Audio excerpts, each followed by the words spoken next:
পঞ্চম অধ্যায়ের শেষ শ্লোকে একটি অভিনব সন্দেশ আছে। এই পর্যন্ত জ্ঞানকর্মের কথা চলিতেছে, তাহাদের মধ্যে অসামঞ্জস্যগুলি বারবার আত্মপ্রকাশ করিতেছে।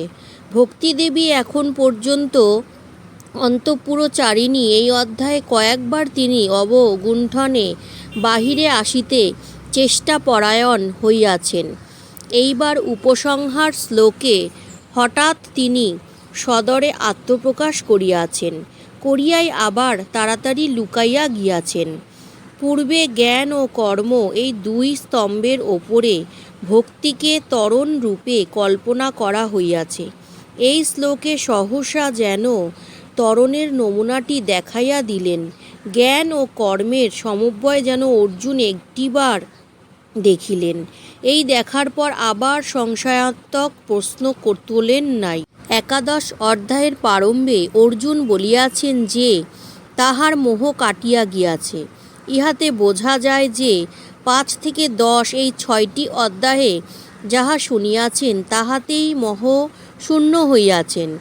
এই 6 অধ্যায়ে অর্জুন যাহা পাইবেন, পঞ্চম অধ্যায়ে উপসংহার শ্লোকে তাহারই যেন একটি প্রতিলিপিকা।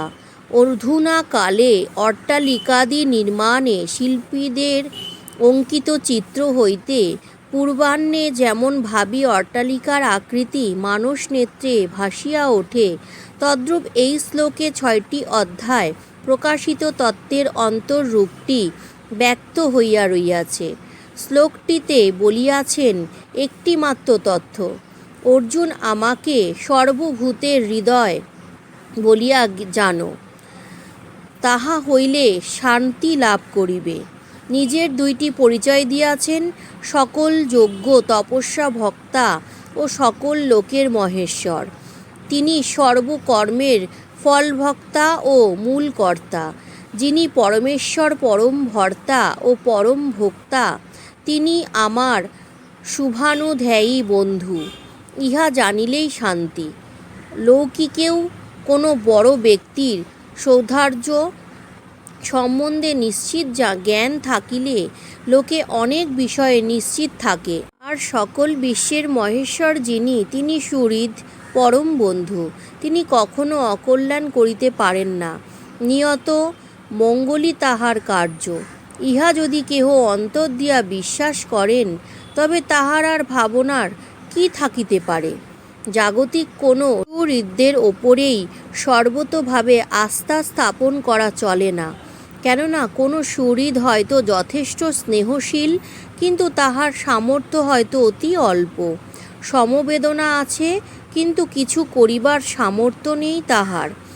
আবার কোনো সুহৃদ হয়তো যথেষ্ট সামর্থ্য বিশিষ্ট, কিন্তু হৃদয়ে প্রীতির গভীরতা নেই। অনেক কিছু কল্যাণ করিতে পারেন, কিন্তু প্রাণ নেই। এমন একজন সুহৃদ যদি মিলে, যদি অসীম শক্তিশালী, অপরিসীম স্নেহপূর্ণ, তবেই না নিশ্চিত মনে তাহার আশ্রয়ে আশ্রিত হইয়া শান্তিতে থাকা যায়। গীতা এই শ্লোকে সংবাদ দিয়াছেন যে সেইরূপ একটি ব্যক্তি আছেন, যিনি শক্তিতে সর্বলোক মহেশ্বর, যিনি স্নেহে সর্বভূতানাং সুহৃদয়। তাহাকে আপনজন বলিয়া ভালোবাসিলেই ভক্তি সিদ্ধ হইল। তাহাকে যজ্ঞ তপস্যার ভক্তা বলিয়া জানিয়া তদুদ্দেশ্যে যজ্ঞাদি কর্ম করিলেই কর্ম সিদ্ধ হইল।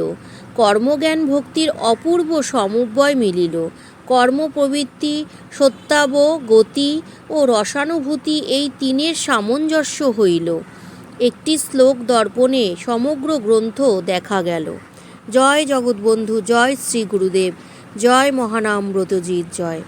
হরে কৃষ্ণ কৃষ্ণ কৃষ্ণ হরে হরে, হরে রাম রাম রাম হরে হরে।